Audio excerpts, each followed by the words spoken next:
toutes, aujourd'hui je vous fais une petite explication sur comment choisir un bon spray assainissant. Donc, je vous ai fait une petite vidéo sur comment réaliser votre spray assainissant vous-même. Vous pouvez aller revoir la vidéo, donc je vous avais expliqué d'acheter un petit flacon et de mettre vos huiles essentielles pures pour faire un super spray assainissant. Et puis certaines m'ont dit qu'elles préféraient les sprays assainissants qu'on pouvait acheter tout près dans le commerce. Alors moi personnellement c'est pas ma manière de faire, mais donc j'ai étudié un peu le sujet et je me suis dit que j'allais du coup vous expliquer comment faire le choix et choisir un bon spray assainissant prêt à l'emploi.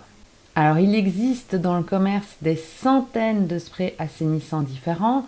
Certains seront très mauvais, d'autres bien meilleurs. Donc voilà, devant tous ces sprays assainissants que vous rencontrez, comment faire le bon choix? Alors j'ai relevé quelques critères qui me semblent essentiels. Tout d'abord, je rejette déjà les sprays assainissants qui contiennent plus de 10 huiles essentielles.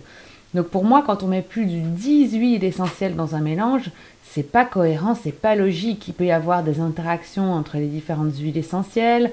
Le mélange va pas sentir super bon. En plus, si vous en mettez plus de 10, elles vont être très peu concentrées, donc beaucoup moins efficaces. Donc moi, les sprays assainissants qui contiennent plus de 10 huiles essentielles, déjà, je n'achèterai pas. Donc il vous suffit du coup de retourner le flacon et de voir combien d'huiles essentielles sont présentes dans votre spray assainissant. Donc ça, c'est mon premier critère. Mon deuxième critère, ce serait de regarder si le spray peut être mis sur la peau. Parce que vous allez assainir l'atmosphère. Donc si vous voyez à l'arrière de votre spray une indication comme quoi le spray ne peut absolument pas entrer en contact avec la peau, ça pose déjà question sur la composition du spray. Donc le spray, il faut savoir que vous allez le pulvériser dans l'atmosphère, ça peut retomber sur vos aliments, il peut servir à vous désinfecter les mains avant de rentrer dans le métro, dans un lieu public. Donc imaginez si vous avez l'icône derrière votre spray qui dit que vous ne pouvez absolument pas mettre le spray sur la peau. Voilà, ça déjà, si le spray ne peut pas être mis sur la peau, vous pouvez tout de suite renoncer également. Alors mon troisième critère, ce sera de regarder dans mon spray s'il y a de l'alcool. Parce que l'alcool, il est souvent mis à très haute concentration dans les sprays assainissants et du coup, la part des huiles essentielles est très faible et donc il n'aura pas du tout le bon pouvoir assainissant que vous recherchez. Donc pareil, vous retournez le flacon. Mais si votre spray contient de l'alcool, faites attention parce que vous pouvez être surpris de la dose d'alcool qu'il y a dedans. Et du coup, pour les femmes enceintes, les enfants, les épileptiques, les asthmatiques, ils pourront vraiment faire des réactions très importantes à ce spray.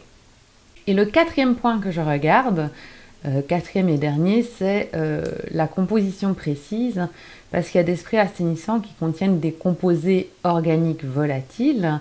Et donc, ce serait un peu dommage de vouloir assainir votre pièce.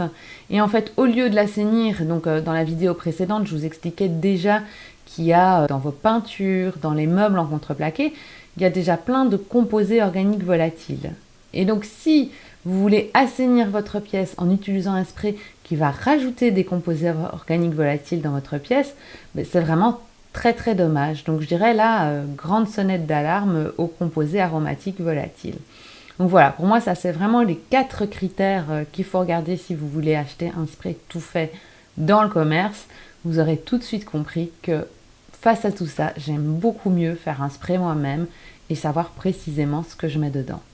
Voilà, j'espère que ça vous aura aidé à pouvoir faire votre choix et je vous dis à très vite. Si cette vidéo t'a plu, je t'invite à me laisser un commentaire et je te donne rendez-vous dans 15 jours pour une nouvelle vidéo. Si tu veux en apprendre plus sur les huiles essentielles et les utiliser dans ton quotidien, pense à cliquer sur le bouton s'abonner, puis sur la petite cloche pour être notifié dès que je mets une nouvelle vidéo en ligne. Et c'est parti pour la transformation. Je termine avec un cadeau d'accueil. Tu recevras aujourd'hui ton guide qui te livrera les 9 erreurs à éviter lorsque tu utilises les huiles essentielles. Tu trouveras le lien pour télécharger ce guide juste en dessous de cette vidéo. Je te souhaite une belle journée aromatique.